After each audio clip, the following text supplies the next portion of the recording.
तर इकडे आरक्षणासाठी जरांगेंनी जीवाची बाजी लावली आहे। तर मुंबईमध्ये आलेल्या आंदोलकांची मात्र हुल्लडबाजी सुरू आहे। रेल्वे स्टेशनमध्ये आंदोलकांचे खेळ रंगलेले आहेत। जरांगेंच्या सूचनांना आंदोलकांनी अक्षरशः केराची टोपली दाखवली असं हे सगळं चित्र दिसतंय।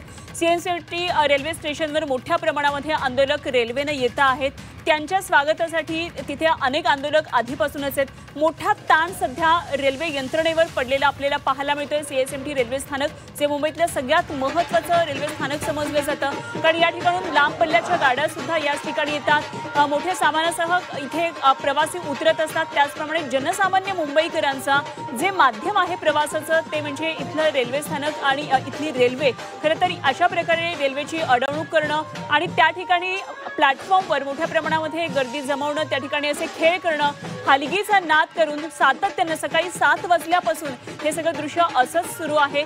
त्यामुळे एकंदरीतच हुल्लडबाजी ही वाढतीये की काय असं चित्र आता निर्माण झालंय। इकडे जरांगे पाटील यांनी अन्न पाणी सोडलेलं आहे आणि त्यात आपल्या उपोषणावर ठाम आहेत। तर तिकडे अशा प्रकारे आंदोलनकर्ते मात्र मुंबई ठप्प करण्याच्या बेतात असल्याचे सगळं चित्र दिसतंय। ओम देशमुख आमचे प्रतिनिधी आपल्या बरोबर आहेत आणि या ओमकडून या संदर्भातली आणखी सविस्तर माहिती जाणून घेऊया। ओम, एकंदरीतच जरांगे पाटील यांनी अन्न पाणी सोडले आणि आपल्याला आरक्षण मिळावं, मराठा समाजाला आरक्षण मिळावं यासाठी जीवाची बाजी लावली आहे। मात्र आंदोलनकर्ते हे संपूर्ण मुंबईमध्ये फिरतायत, ठिकठिकाणी रस्ते अडवलेले आहेत। त्याचप्रमाणे सीएसएमटी रेल्वे स्टेशनवर मोठी गर्दी केलेली आहे। हे आंदोलन निसटते की काय अशी सुद्धा आता परिस्थिती निर्माण झालेली आहे। अगदीच बरोबर आहे। खरं तर ज्या पद्धतीने तुम्ही सांगितलं की नेमकं या आंदोलनकर्त्यांना, या मराठा आंदोलकांना नेमकं साध्य काय करायचं हा एक प्रश्न खऱ्या अर्थाने या निमित्तानं निर्माण होतोय। सर्वसामान्यांच्या गाड्या अडवणं, रस्ते अडवणं, रस्त्यावर ज्या गाड्या आहेत त्या गाड्याच्या चालकांना असे काही व्हिडिओ असे देखील समोर आले ज्यामध्ये या आंदोलनकर्त्यांकडनं गाड्यांच्या चालकांना लायसन्स मागितले गेले। त्यासोबतच ट्रॅफिक अडवण्याचे प्रकार झाले, रस्ते अडवण्याचे प्रकार झाले, रेल्वे रुळांवर उतरून रेल्वेची वाहतूक विस्कळीत करण्याचा प्रयत्न झाला।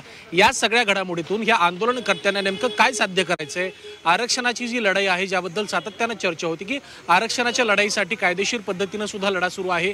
दुसऱ्या बाजूला मनोज जरांगेंचं उपोषण सुरू आहे, राज्य सरकार आणि त्यांच्यामध्ये संवाद देखील सुरू आहे।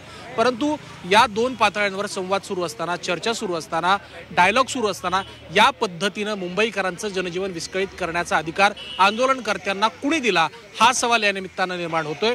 खरं तर आपण पाहिलं असेल की पोलिसांवरती दादागिरी करणं असेल, महिला पत्रकारांवर दादागिरी करणं असेल, त्यांच्याशी असभ्य वर्तन करणं असेल, या सगळ्या गोष्टी सातत्यानं समोर येत आहेत।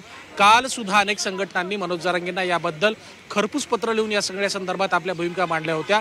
मुंबई ठप्प करून, मुंबईतल्या जनजीवन, मुंबईतल्या सगळ्या सेवा सुविधा विस्कळीत करून नेमकं आंदोलनकर्त्यांना साध्य काय करायचं हा खरंच एक प्रश्न आहे।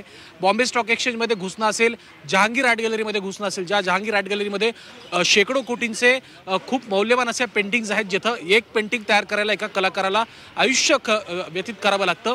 अशा प्रकारच्या ठिकाणी जाऊन त्या ठिकाणच्या गोष्टींना नुकसान पोहोचवणं, इजा पोहोचवणं किंवा तत्सम प्रकारचा प्रयत्न करणं, या माध्यमातून मराठा आंदोलक नेमकं काय साध्य करू पाहतायत हा प्रश्न आहे। आता यामध्ये सगळ्यात महत्त्वाचा आणि मोठा प्रश्न असा निर्माण होतो की मंत्रालय असेल किंवा या सगळ्या गोष्टींमध्ये घुसण्याचा प्रयत्न करणाऱ्या आंदोलनकर्त्यांवर शासन काय कारवाई करते। मुळामध्ये मुंबई असेल किंवा मुंबईतील सगळं जनजीवन असेल किंवा मुंबईची कायदा आणि सुव्यवस्था असेल, याची सगळी काळजी घेण्याची जबाबदारी ही मुंबई महापालिका, मुंबई प्रशासन, मुंबई पोलीस आणि राज्य सरकारवरती आहे। राज्य सरकार यामध्ये कधीपर्यंत दखल घेतंय आणि या आंदोलनकर्त्यांना जे जनजीवन विस्कळीत करतायत, सामान्य मुंबईकरांना त्रास देत आहेत, त्या सगळ्या आंदोलनकर्त्यांना त्यांना व्यसन घालण्यामध्ये सरकार कधीपर्यंत यशस्वी ठरतंय हे पाहणं खऱ्या अर्थानं महत्त्वाचं असणार आहे। त्यामुळे या सगळ्या गोष्टी कधीपर्यंत थांबवल्या जातात आणि लक्ष ठेवून राहा। अपडेट आपल्याकडून वेळोवेळी जाणून घेत राहू। तुर्तास धन्यवाद। ओम देशमुख आमचे प्रतिनिधी आपल्या बरोबर होते।